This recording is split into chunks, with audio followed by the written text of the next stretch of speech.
Alright guys, so today we're going to do a video on how to actually grease your wheel bearings. So for that, we're going to take the vehicle. One of the things that we will need to do is we will put him on the stand and we will take the wheel off.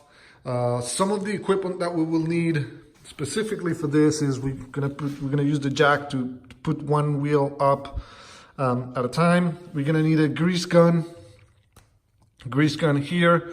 I also got some Loctite. When we're gonna put everything back together, we're gonna have to remove the braking calipers. So we're gonna have to remove that and put them back together. Once we do that, I took some Loctite to make sure that now it's gonna be holding back once I mount everything up. One really specific tool that we will need is going to be, this is specifically for the X3 Can-Am model. So this is a tool that we will use. It actually basically goes into the wheel bearing, inject the grease through here, and you will see there's a couple of little holes that you may be able to see in here. Let me find a couple of them. Where is it? Where is it? Well, the holes. Right there. So there's a couple of them right here. One here, should be another one somewhere over there. Yeah, there's another one here, and then should be a third one right over. No, this one only has two. Anyway, so it has three little holes, so the grease will basically come here through with the gun, and will actually grease the wheel bearings. This is specifically for the X3. Depending on the model of UTV that you have, you may need a different one. The length and how deep may vary depending on the kind of vehicle that you have. I know that for Polaris you will need a different one. I will put the link of the X3. I believe this one works for all the X3 models, from the 900 the 900 version all the way to the XRM, XRS, and XRC or something like that. It works for all of them. It's specifically for the X3, so we'll put that link in below. So the first step is we're gonna put that wheel on the jack, and then we will start doing that. So let me just show you that in a second. Hi guys, so we removed the locks. Now what I'm gonna do is remove the tire. So if you come closer, you can see here, what we're going to do is remove the plastic right here. For that, it may be a little bit tricky.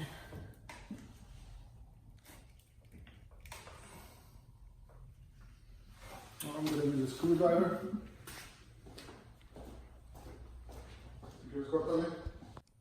Done. In order to remove the cap, what I recommend is actually behind it, just push the little clip and then be able to extract it. Once you push one of the clips, all the other ones are going to be able to come out. So once we're here, one of the things that we're going to do is we're going to remove this pin in the middle.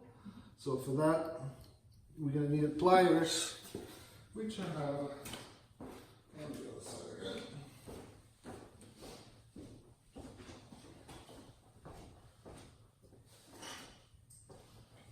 So here, I got a couple of pliers. If you want to go closer, I'm going to go a couple of pliers. I'm going to just remove this right there and then here.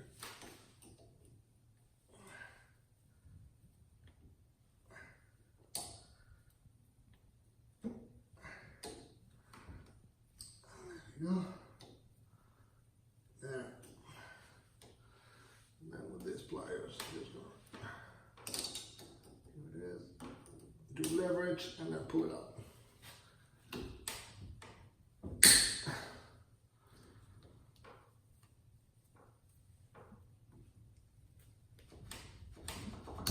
Whack it really good. There we go. Now what we're going to do is we're going to remove this big thingy right here. That's going to be another part. So once we unbolt this, it's going to be really hard to unbolt. It's actually it was almost like, it looks like solder into it, but it actually not. It's just a lot of dust and crap. So once you undo this, what I recommend is take another wrench and remove the caliper. So you're going to have two bolts, one on the top and one at the bottom. Once you remove those two, slide it out and just put it on the side. Once you put that on the side, you're gonna have to break this part out and have it come out. So gently move it aside.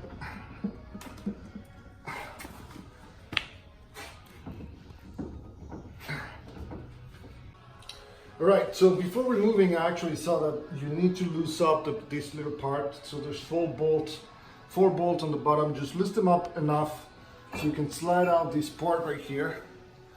So now that you have this out, what you're gonna do is, as you can see, this is extremely dry. It's crazy dry, to be honest. You're gonna take the tool. Once you take the tool, slide it in.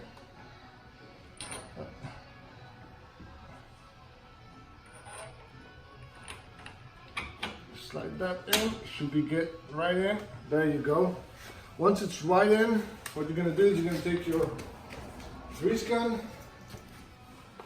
You're gonna plug that in. I bought this on Amazon. I'm gonna put the link as soon as I can on the video as well. That way you can get the right tool.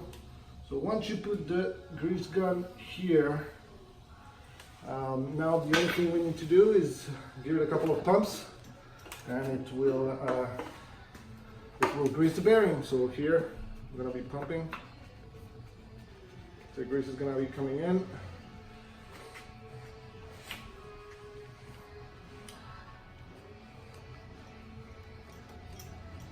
What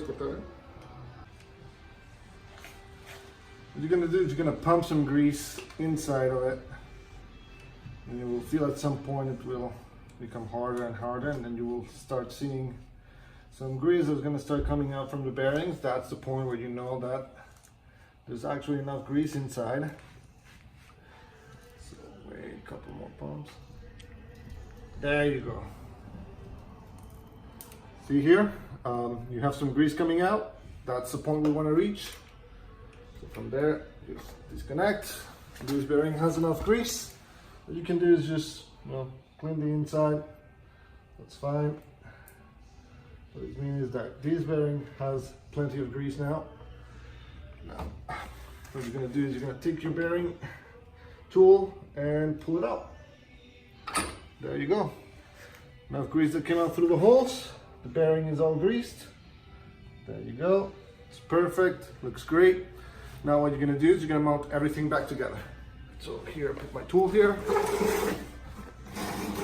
And then what we're gonna do, place this part in the middle.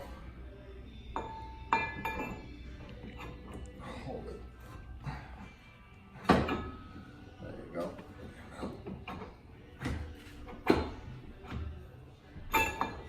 Try to feed it. It's not the best sometimes. There you go.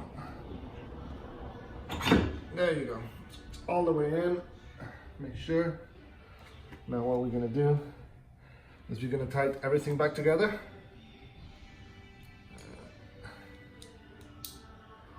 Here, starting with the ones at the bottom, not to forget them. Access will be a little bit harder later on.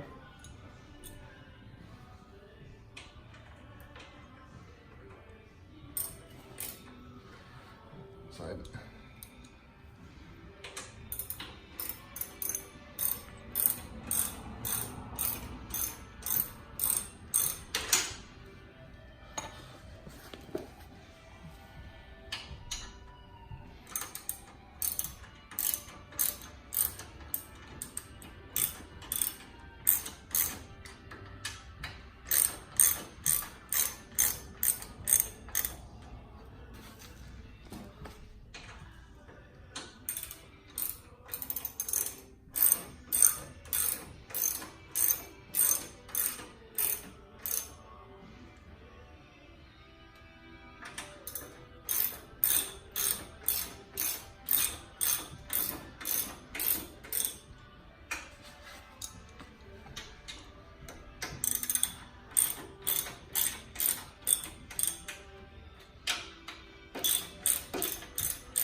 go. Really tight.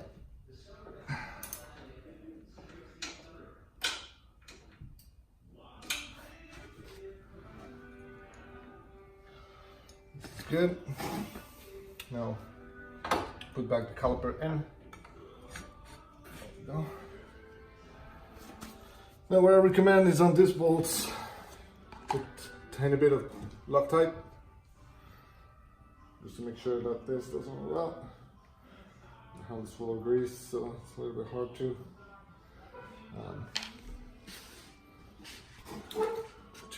unbolt that thing. Yeah, a little bit of Loctite.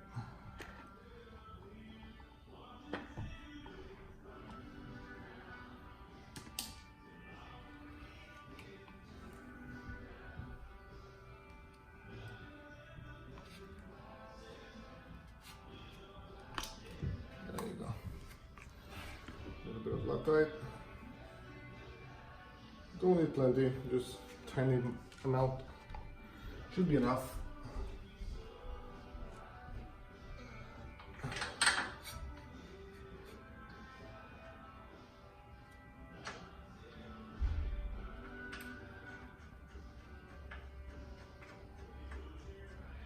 Just holding it tight. It's a tiny amount. I'm gonna use the wrench.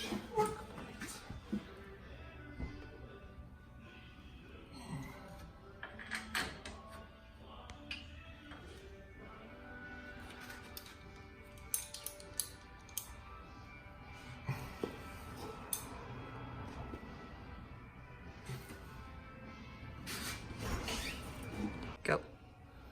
Right, once you put the caliper back in and it's all tied up, put back the center bolt and tighten it.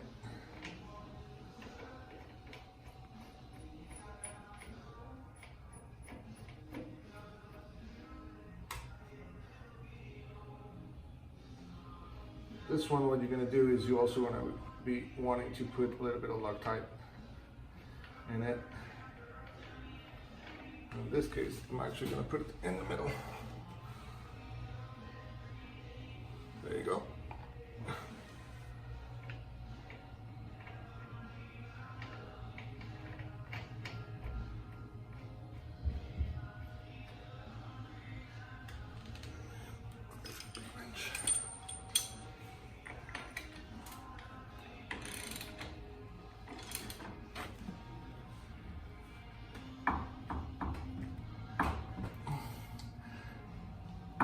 So once you lock it, remember to put your pin back, put it in.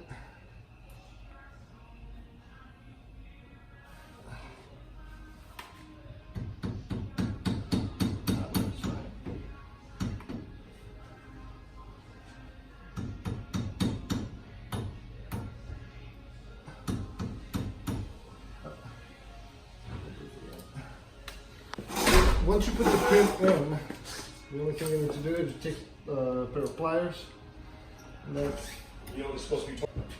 so once you put the pin in, just bend the tip.